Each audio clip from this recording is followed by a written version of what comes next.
শোনো বন্ধুরা, একটা মানুষ যদি নিজের ভাগ্য নিজে লিখতে চায় তাকে কেউ থামাতে পারে না।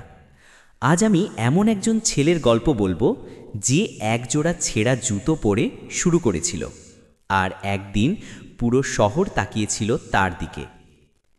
ছোট একটা গ্রাম, সকালবেলা রোদ উঠেছে, কুয়াশা গলে যাচ্ছে। রিজু নামে এক ছেলেটা পায়ে পুরনো জুতা পরে হাঁটছে স্কুলের পথে। জুতার ফিতেটা ছিঁড়ে গেছে, পায়ের আঙুল বাইরে বেরিয়ে আছে, তবুও মুখে হাসি। বন্ধুরা হাসে, দেখ এই জুতায় তুই শহরে চাকরি করবি। রিজু থামে না, শুধু বলে, জুতা পুরনো হতে পারে, কিন্তু আমার স্বপ্ন একদম নতুন। এই কথাটাই ছিল তার জীবনের মোড় ঘোরানো প্রথম লাইন। একদিন স্কুলে জানানো হলো, ফি না দিলে পরীক্ষা দিতে পারবে না।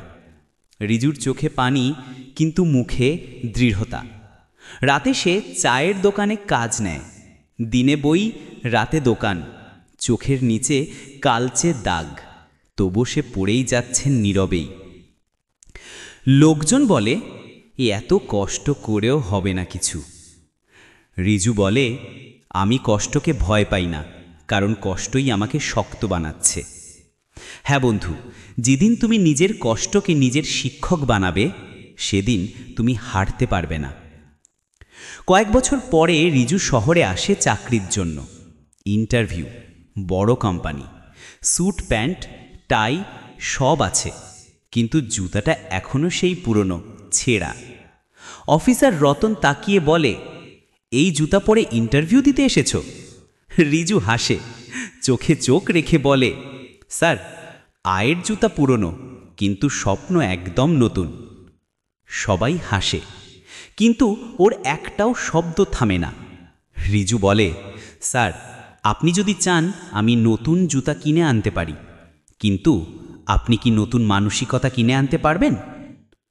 ঘরে নিস্তব্ধতা, কারো মুখে কথা নেই। ইন্টারভিউ শেষে বাইরে বেরোতেই এক বৃদ্ধ ডেকে বললেন, এই ছেলে, একটু দাঁড়াও। রিজু ঘুরে তাকালো। বৃদ্ধ হেসে বললেন, তুই জানিস আমি কে? রিজু মাথা নেড়ে বলল, না। বৃদ্ধের চোখে ঝিলিক, আমি এই কোম্পানির মালিক। আমিও তোর মতোই একসময় ছেঁড়া জুতো পরে কাজ খুঁজতাম। বৃদ্ধর কাঁধে হাত রেখে বললেন, মনে রেখিস, জুতা নয়, সাহসী মানুষকে বড় করে। পরদিন রিজুর কাছে ফোন আসে, কংগ্রাচুলেশনস, ইউ আর সিলেক্টেড। আজ রিজু সেই কোম্পানির এক ম্যানেজার, তবুও তার অফিসের টেবিলে একজোড়া পুরনো জুতো রাখা। প্রতিদিন কাজ শুরু করার আগে সে একবার জুতোর দিকে তাকায় আর বলে, তুই আমার হার না মানার সময়ের স্মৃতি। তুই আমাকে মনে করিয়ে দিস কোথা থেকে শুরু করেছিলাম। বন্ধুরা, জীবনে জুতো বদলানো সহজ, কিন্তু চিন্তাধারা বদলানোই সবচেয়ে কঠিন। তুমি যদি নিজের সীমাবদ্ধতাকে অজুহাত বানাও, তাহলে সফলতা তোমার দরজা পেরোবে না কখনো।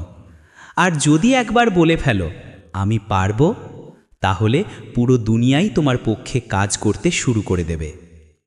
ভুলে যেও না, যার কাছে অজুহাত নেই তার কাছেই সফলতা আসে। আমি রিজুর গল্প বললাম, কিন্তু এই গল্প হয়তো তোমারও হতে পারে। যদি তুমি আজ থেকেই হাঁটা শুরু করো তোমার ছেঁড়া জুতো নিয়ে, কিন্তু পূর্ণ বিশ্বাসে।